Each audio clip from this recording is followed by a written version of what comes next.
बड़ी जानकारी एक और लखनऊ से आ रही है, जहां डीजीपी ने उच्च स्तरीय अपराध समीक्षा बैठक की है। अपराध नियंत्रण में जीरो टॉलरेंस नीति लागू होगी, संवेदनशील मामलों की रोजाना समीक्षा होगी, फेक न्यूज पर तत्काल कार्रवाई के निर्देश भी दिए गए हैं। रक्षाबंधन से लेकर बाराफात पर सुरक्षा व्यवस्था सुदृढ़ होगी, लंबित विवेचनाओं के निस्तारण की रोजाना समीक्षा की जाएगी।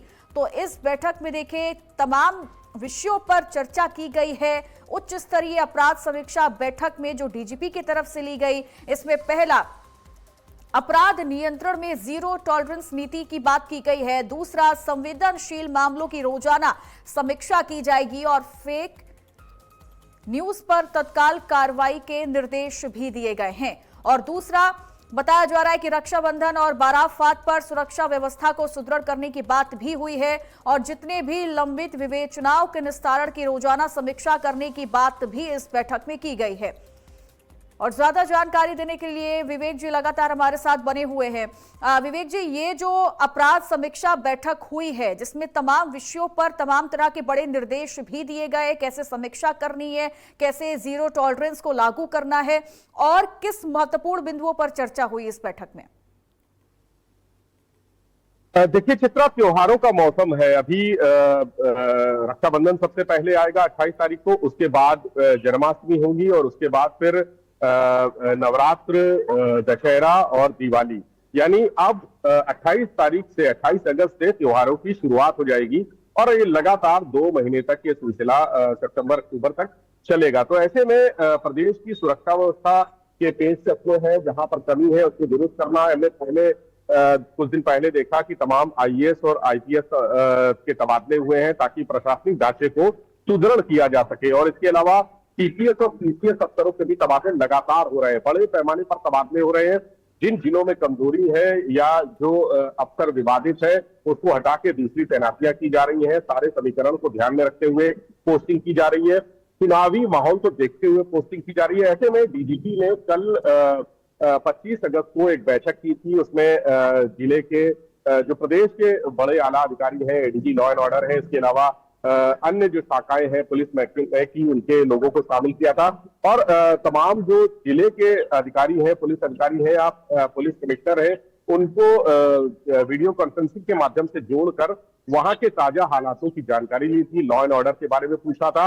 और जो पीस कमेटियों की बैठक होती है इस तरह के त्योहारी माहौल से पहले, हर प्रदेश के हर थाने में 1500 के आसपास थाने हैं, वहां पर जो पीस कमेटियों की बैठक होती है उनके बारे में जानकारी ली।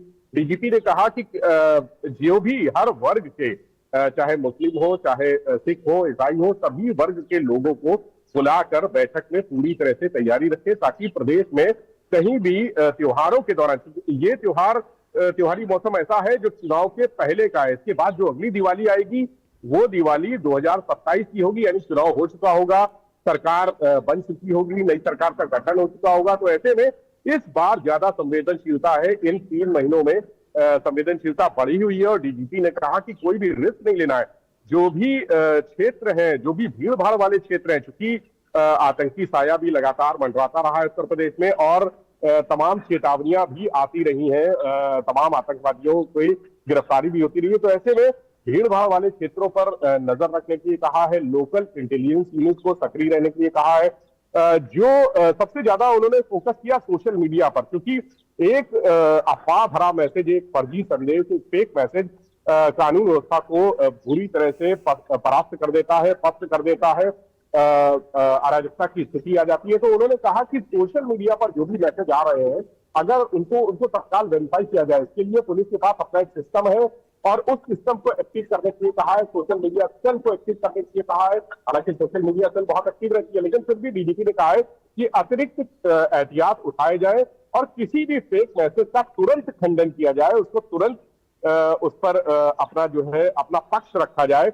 और अगर कोई व्यक्ति विशेष कर रहा है ये मैसेज या कहीं से कोई प्रोवोकेशन है, तो ऐसे लोगों के खिलाफ कार्रवाई होनी चाहिए, ऐसे लोगों के खिलाफ एफआईआर दर्ज होनी चाहिए और उनकी गिरफ्तारी होनी चाहिए ताकि एक मैसेज जाए त्योहारों को पूरी तरह से फूल प्रूफ बनाने के लिए। क्या त्योहारों को देखते हुए, चूंकि कई लेयरिंग में सिक्योरिटी को बढ़ा दिया गया है, लेकिन पुलिस बल की जो संख्या है क्या उसे भी बढ़ाने की बात की जा रही है त्योहारों को देखते हुए?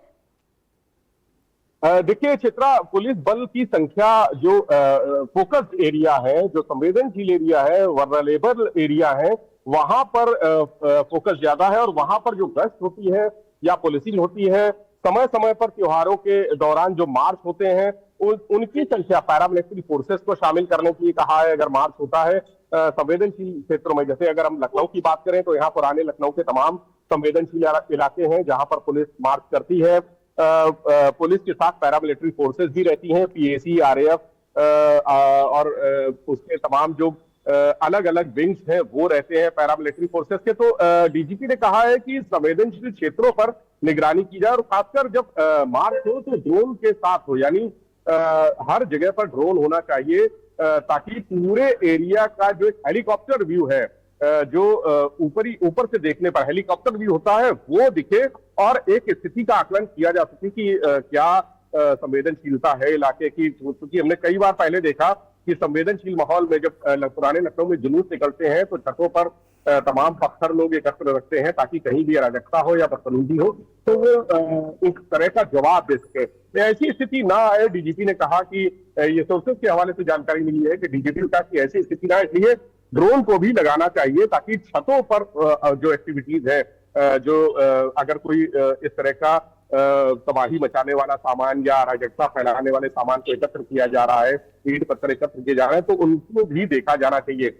संवेदनशील जिलों के पुलिस प्रमुखों से उन्होंने खास जानकारी ली है। संभल जैसे वहां पर जो विवाद चल रहा है वो अभी भी खत्म नहीं हुआ है, उसकी चिंगारी अभी भी सुलग रही है। उत्तर प्रदेश के ऐसे तमाम जनपद हैं जहां पर जातीय संघर्ष को लेकर उन्होंने कहा, धार्मिक